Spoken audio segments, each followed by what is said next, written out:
You have also cringed when your clients told you, make it pop, and you did not know what the hell does it mean. We're gonna cover this in this video. Let's rock and roll.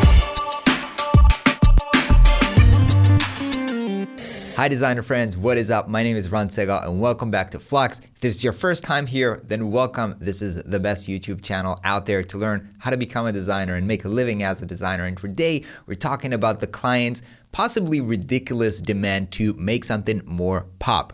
Now, the idea for this video came out when I saw this meme on Twitter, and this is actually very funny. So this meme has been used on multiple different topics, from investments to design, to show that sometimes people who are considered very dumb actually ends up behaving in exactly the same way as the very kind of like Jedi masters, and it's only the people, most people actually in the middle, who are trying to be smart, that are actually struggling with something. So here you can see that, you know, people who might be very, very early on in their design career and they don't have a lot of, don't have a lot of experience. The client tells them, make it pop. And they're like, okay, you're the client. You're telling me what to do. Sure, I'll make it pop.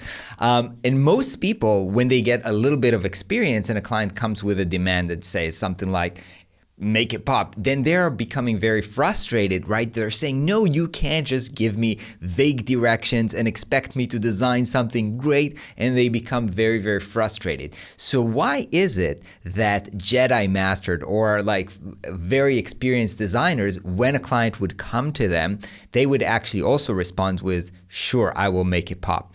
Now, I want to understand this. If you have been somewhere on this, on this mountain where most designers are, where you are being frustrated because you don't know what it means to make something pop, and so you can't work with that, I want to explain you why I think that as you become more experienced, you can accommodate even vague demands like make it pop. And the reason is that, our clients, to be honest, they don't know how to communicate. They didn't go to design school. They don't understand the terms. They can't tell you, look, I think the hierarchy is not correct here and there is not much contrast with the background. And so I think we need to probably add a little bit of contrast so that something stands out a little bit more and that users have, they can't come up with this rational, intelligent explanation because it's not their job. They don't know these terms and they can't really communicate it. So sometimes, and Make It Pop is just one example, but they would say a lot of different,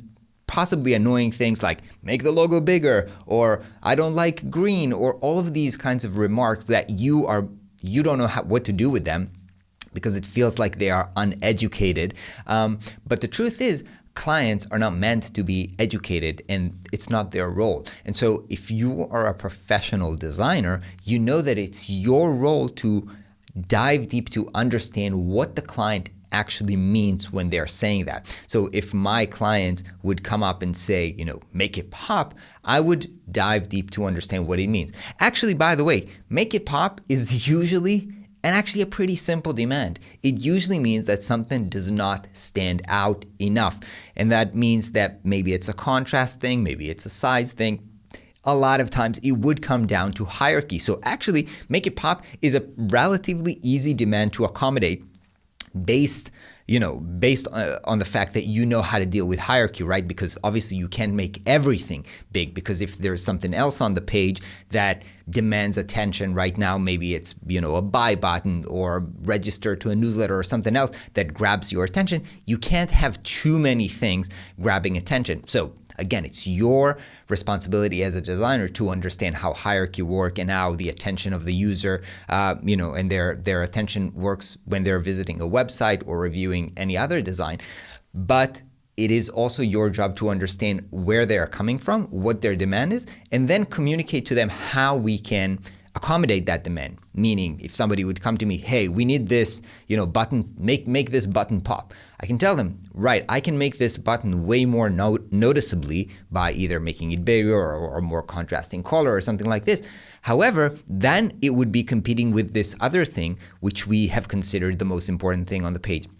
So let's discuss between us and make a decision on what's more important, because we can't have too many things that's too important. That is going to confuse the user. So that is how you are, as a professional designer, going to communicate and accommodate the demand. But you never want to blame your clients for not being able to communicate well. You want to work with them. You want to understand why they're coming up with this feedback. You want to interview them and have this conversation so that you can do your job properly.